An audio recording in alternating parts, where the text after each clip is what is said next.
Amis des réparations, bonjour. Aujourd'hui, je vais vous montrer comment on peut éventuellement réparer un écran d'ordinateur plat. Donc voilà un écran Dell qui a été fabriqué, comme dit la date dessus, en juillet 2004, qui ne fonctionne plus. Alors que c'est quoi son symptôme? Tout bêtement, on branche sur le secteur, on appuie sur la mise en route et la LED ne s'allume pas, il n'y a rien qui se passe. Donc très souvent, j'en ai déjà réparé je sais pas combien, c'est assez simple à réparer. Alors le plus dur en fait, c'est pas de les réparer souvent, c'est de les ouvrir sans les casser. Donc la première chose à faire, c'est d'enlever ici les deux vis qu'il y a sur le bas, de façon à déjà enlever le pied. Donc ça c'est assez simple, il suffit d'enlever les vis, voilà, des deux côtés. Ça c'est pas compliqué. Voilà. Hop. Et est-ce qu'il y en a un autre en haut? Alors, ce qu'il faut toujours, c'est observer avant de forcer, parce que souvent, si on force, c'est là qu'on casse les choses. Manifestement, il y a quelque chose qui bloque. On va regarder ça de plus près. Voilà, les vis étaient cachées ici par le bord, donc je les ai enlevées. J'ai enlevé ici le pied. Après, on regarde bien partout si, alors ça peut être soit vissé, soit clipsé. Là j'ai bien regardé, manifestement il n'y a pas de vis.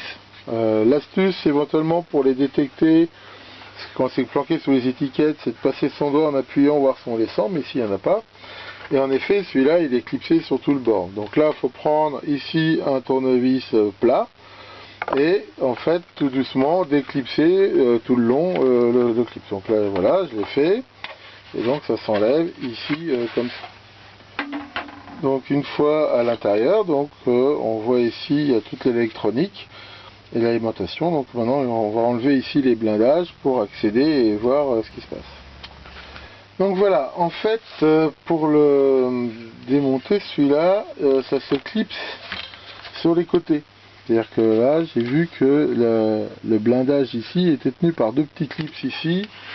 Et pareil de l'autre côté. Donc en fait j'ai enlevé ces petits clips. Alors faut faire attention parce que manifestement il y a le câble qui relie tout le système à l'écran. Donc là il faut regarder, voilà. Et on voit qu'il y en a de deux sortes. Il y en a un ici sur les côtés, je sais pas si on voit bien là, qui est caché là, qui vient en fait de ce module ici. On voit ces câbles là. C'est le convertisseur haute tension qui fait marcher des petits tubes néons en fait qui font le rétroéclairage. Donc là, il faut les enlever doucement, donc ils sont tenus par du petit scotch là. Il faut enlever les blindages, voilà, qui tenaient par deux vis ici, là. Donc j'enlève les deux blindages, voilà, et après, là pour le coup, il y a les connecteurs. Voilà. Donc ici, voilà. Rien n'empêche, ça fait pas de mal, il faut toujours prendre la bonne habitude de les repérer parce que après quand on monte éventuellement on a des surprises. Donc ici je vais mettre un petit 1 2 et pareil de l'autre côté. Là, ils sont tenus, alors bien sûr avec une espèce de patte dégueulasse là. Alors c'est une panne assez fréquente en fait, que ce soit le rétroéclairage qui marche pas, mais là je crois pas parce que la LED s'allume pas. Quand c'est le cas, souvent la LED de mise en route ça fonctionne quand même, alors que là elle marche pas. Donc voilà, j'ai enlevé ici les deux petits connecteurs. Donc maintenant on va continuer de soulever doucement pour regarder qu'est-ce qui reste. Et il reste en effet un gros connecteur ici qui fait le lien en fait. Ah oui, celui-là aussi, celui-là il s'enlève assez facilement. Ah, je l'avais pas vu. Donc il y a celui-là qui vient en fait de la platine ici des boutons. Donc là on retrouve encore cette espèce de saloperie là. Et là pareil, c'est un petit connecteur qui s'enlève assez facilement. Et il reste après celui-ci, voilà, que on va pouvoir ici enlever de la carte là. Et comme ça on va pouvoir enlever tout le bloc et après on va regarder ce qui se passe. Donc là c'est pareil, ils ont été mettre cette espèce de saloperie là qui tient le truc. Là c'est pas très facile à enlever.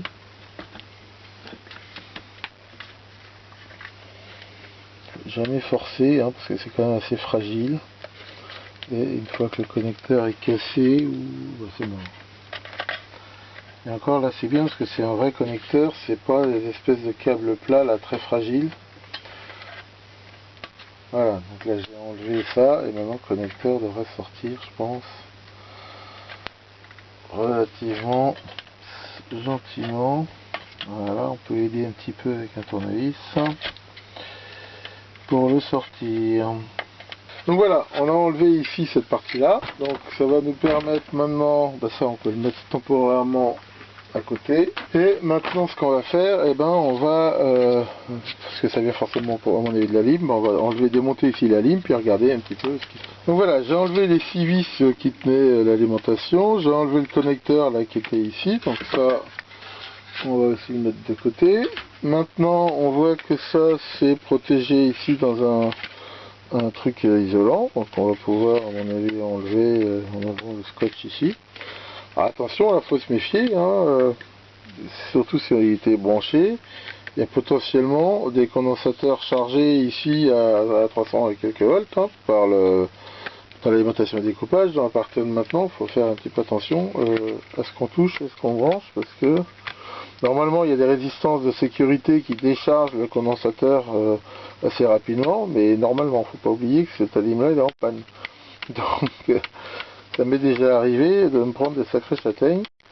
Donc ici il faut faire un petit peu attention et décharger en fait le condensateur avant de tripoter dedans. Donc là on va enlever ce putain de scotch là qui est pas très facile à enlever. Voilà, tac. Bon, c'est pas le plus facile, j'en ai réparé des plus accessibles que ça. Celui-là, manifestement il y a pas mal de quand même de boulot avant de pouvoir l'ouvrir. Et maintenant on a accès ici à tout le système. Donc voilà le condensateur le plus dangereux, c'est celui qui est chargé ici par ça. Donc la bonne solution en effet ici c'est essayer de le décharger. Voilà. Donc là bon, on voit qu'a priori ça fait pas d'étincelle, donc il devait pas être chargé, mais il faut éventuellement faire attention. Alors maintenant, avant d'utiliser des oscilloscopes, des analyseurs et des tas de trucs, le meilleur outil qu'on va avoir pour dépanner ça, c'est ses yeux. Parce qu'en fait, très souvent, comme je vous l'ai déjà montré dans d'autres vidéos, on va pouvoir regarder s'il n'y a pas un condensateur gonflé ou quelque chose de manifestement cramé. Là, on voit que cette partie-là a quand même pas mal chauffé. On voit que c'est un petit peu cuit. Et aussi derrière. Donc on va déjà regarder. Alors pour l'instant je vois rien de spécial, donc c'est pas terrible. Donc s'il n'y a rien de spécial, là pour le coup il faut falloir tester. Donc ce qu'il faut regarder c'est quoi? Regarder si on voit surtout des condensateurs qui sont éventuellement gonflés. Donc là on peut la regarder comme ça par la tranche, mais là ça n'a pas l'air d'être le cas. Alors après ça peut aussi être bêtement infusible, donc après on va suivre un petit peu la chaîne là, mais là on va prendre un appareil de mesure pour faire ça. Donc allons-y. Alors déjà avant on peut déjà repérer un peu les différents. Alors, on n'a pas le schéma, on n'a jamais les schémas de ces trucs là, mais c'est assez classique. On a ici l'arrivée en fait du secteur, avec ici une batterie de filtres antiparasites, donc des condensateurs et ça. Ici on a un pont dresseur. Ici ce condensateur donc justement qui va donc redresser la tension du secteur pour donner une tension continue. Et ici après ce système de probablement 4 transistors ici de hachage qui va à haute fréquence piloter ici le transfo. Et on voit bien ici toute la zone isolée, sachant que justement c'est ce qui fait l'isolation galvanique pour que quand on utilise l'écran on ne soit pas en contact avec le secteur. Donc là c'est très important. Et ici on voit bien là le photocoupleur de retour qui en fait fait la rétroaction de façon à ce que la tension secondaire ici soit celle voulue. Donc en fait ça revient comme ça. Donc allons-y, on va regarder un petit peu, suivre ça. Donc la première chose à faire c'est déjà de regarder ici dans le circuit d'entrée un petit peu s'il y a des trucs coupés ou pas. Allons-y. Donc voilà, donc là j'ai pris un bête multimètre tout bête, là c'est un Flux 16, un petit appareil très très pratique bonne qualité, un flux c'est plutôt de la bonne qualité. Donc ici je vais me mettre en testeur déjà de continuité. Donc ici voilà, on voit que quand je touche ça vibre. Alors la première chose qu'on peut voir ici, c'est qu'il y a deux fusibles. Donc la première chose à faire, c'est déjà de les tester. Donc le premier il est bon, voilà, et le deuxième il est bon. Donc déjà on voit que ça vient pas de ça, parce que là si on suit le cheminement, on voit que la tension ici elle passe par le premier fusible, voilà, après elle passe dans un composant ici qui n'a pas été mis et qui est ponté, hein, donc ici, et après ça passe dans ce système là. Alors c'est quoi ce composant vert là qu'on voit, là c'est intéressant, et ben c'est une sorte de PTC, en fait c'est quelque chose qui, si vraiment il y a une surcharge, la résistance va augmenter très fortement. C'est une sorte de fusible automatique en fait, hein, qui, je ne me rappelle plus, j'ai le long bout de la langue, mais je ne me rappelle pas. Enfin donc ça normalement quand on les mesure, et ben c'est pareil, ça doit être passant. C'est-à-dire qu'on voit qu'une des phases ici du secteur arrive là, jusque ici. Donc là on voit que c'est pas coupé. Si on prend la deuxième, on voit que ça passe par le deuxième fusible ici, et ça arrive jusqu'ici. Et après, dans les deux cas, et ben on arrive ici sur cette bobine là, qui est un filtre antiparasite. Donc on voit que jusqu'au filtre, le secteur arrive bien. Donc là on voit que c'est pas coupé. Et que derrière, pareil, ça arrive bien. Donc on va dire que ça arrive ici jusqu'au pont de diode. Alors maintenant on va vérifier le pont de diode. Donc on voit que le plus est ici. Donc allons-y. Là on voit qu'il y a une tension de seuil de 0,5 volts, c'est ce qui est normal, hein. Pareil ici. Et dans l'autre sens, il n'y a rien qui passe. Donc manifestement le pont de diode est bon. Ok. Bon, c'est pas très bon signe. En fait, si ça avait été dans cette partie là, souvent c'est plus facile à réparer. Donc là on voit qu'il y a de la tension jusqu'ici. Donc après il y a le condensateur. Bon, lui on peut le tester, enfin c'est pas de l'outil qui va bien, mais déjà on voit que s'il charge ou pas quoi. Enfin, on voit qu'a priori, hop, il se charge, a priori je pense qu'il est bon. Alors après, pourquoi ça ne marche pas? Alors ça peut être ici. Là on voit c'est pareil, ils ont été foutre de leur produit ici. Il y a ce qu'on appelle des résistances fusibles.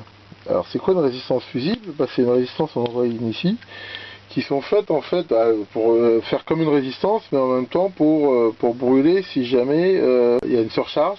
C'est pareil, elle va se couper, elle va pas prendre feu, et ça arrive qu'elle soit coupée. Donc là on va dire que la partie primaire, a priori comme ça, elle a l'air plutôt bonne. Donc ce qu'on va maintenant essayer d'investiguer, c'est plutôt sur le secondaire. Donc là on voit qu'il y a une deuxième résistance fusible.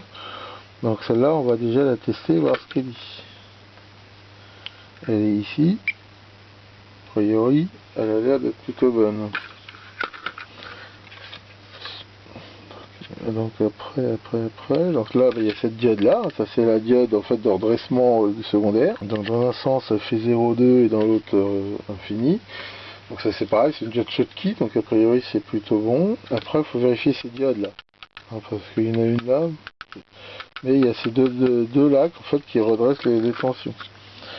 Donc là pareil, on va aller les vérifier, donc c'est des diodes doubles. Alors là, la diode qui est ici, là, a priori, elle a l'air un peu bizarre à la mesure, parce qu'elle n'est pas franche. Alors lui, c'est que, pareil, c'est pas toujours facile de tester des composants en circuit. Donc là, là, on va être obligé de la dessouder, en fait, hein, de façon à la tester, et voir si il n'y aurait pas un problème à ce niveau-là. Le fait que une de ces diodes issues soit endommagée ou coupée, ça expliquerait pourquoi ça fonctionne. Bon, alors, si les emmerdements commencent, les vis ici, elles étaient tenues par un vernis qui était complètement cuit, donc impossible à démonter. Donc là, de temps en temps, il n'y a pas d'autre choix, j'ai pris la Dremel et j'ai mis avec un disque et j'ai coupé, de façon à pouvoir les dessouder facilement. Alors c'est pas top, mais enfin, des fois, il n'y a pas d'autre solution. Faut reconnaître que cet outil là des fois ça aide bien. Bon, mauvaise nouvelle, j'ai pas réussi à réparer la ligne parce que manifestement c'est un circuit bizarre qui qui est tout en court-circuit et il n'y a pas de référence dessus, donc toujours problème avec ces trucs là, comme il n'y a pas les schémas, c'est vraiment pas facile après de faire quelque chose. Bon bah tant pis, hein, on réussit pas toujours, alors ça n'empêche pas, qu'est-ce qu'on peut quand même récupérer. Bah là par exemple on peut récupérer un bout de cuivre, là c'est déjà ça de prix. On va pouvoir récupérer ici, donc peut-être, alors il n'y a pas grand chose en composant, mais donc voilà, bon bah ce circuit là malheureusement il n'y a pas grand chose à prendre, mais enfin éventuellement quelques composants CMS. Là je vais pouvoir récupérer ces colonnettes là, parce que là elles sont serties, et rien n'empêche après de les repercer, de les retarder ou de les souder. Donc ça, bah, c'est toujours ça de prix, donc voilà, c'est assez facile à récupérer, il suffit de forcer un petit peu dessus avec une... Donc voilà, j'ai récupéré ici toutes les colonnettes, et éventuellement ça qu'on peut peut-être utiliser. En fait, c'est des espèces de boudins qui mettent de à côté pour faire un blindage électromagnétique étanche, hein, donc c'est très conducteur. Bon, ça, je sais pas s'il y a grand chose à faire avec. Alors après, ici donc, on a l'écran plat en lui-même. Donc ça, bon, c'est très difficile de les faire trouver, de les faire fonctionner. Hein. Mais par contre, on peut récupérer, en fait, on va voir une belle plaque de plexi qui peut après servir à être regravée et éventuellement faire des trucs avec. Donc là, généralement, c'est clipsé autour, donc il faut juste déclipser là, tout le sandwich. Et là, on va vraiment pouvoir récupérer des trucs. Voilà, donc là, j'ai récupéré en fait le panneau ici, j'ai gardé ici les tubes haute tension. Donc si ici on met un oscillateur à haute tension, et bien ça peut très bien faire un panneau lumineux. On peut en mettre des LED dessus pour faire de la pub ou faire autre chose. Ou après, bon, on peut même le redécouper puis reprendre le plexiglas. Si on l'éclaire sur la tranche avec des LED blanches, on peut se faire des tas de trucs. Bon, pour l'instant, je vais le garder comme ça. Et c'est sympa. Alors par contre, le panneau ici à cristaux liquides lui-même, bon bah ça on peut rien en faire malheureusement, on est bon à le recycler. Il y a des composants CMS tellement petits ici qu'on ne peut pas faire grand chose avec. Et ça, bah, il faut le mettre au D3E où il sera enfin recyclé encore. J'ai entendu dire que ces trucs là en fait on sait pas trop les recycler, on sait pas trop ce qu'ils font avec. Enfin, donc voilà, on voit que pour un amateur il y a quand même des trucs à récupérer. Et malheureusement qu'on peut pas les réparer. Maintenant généralement quand même hein, je les répare, là c'est pas de chance que ce soit tombé sur ce circuit dont j'ai pas la référence, mais souvent quand même c'est très souvent des condensateurs ou des choses comme ça et on arrive à les réparer. Enfin voilà, merci de votre attention et à bientôt pour de nouvelles vidéos.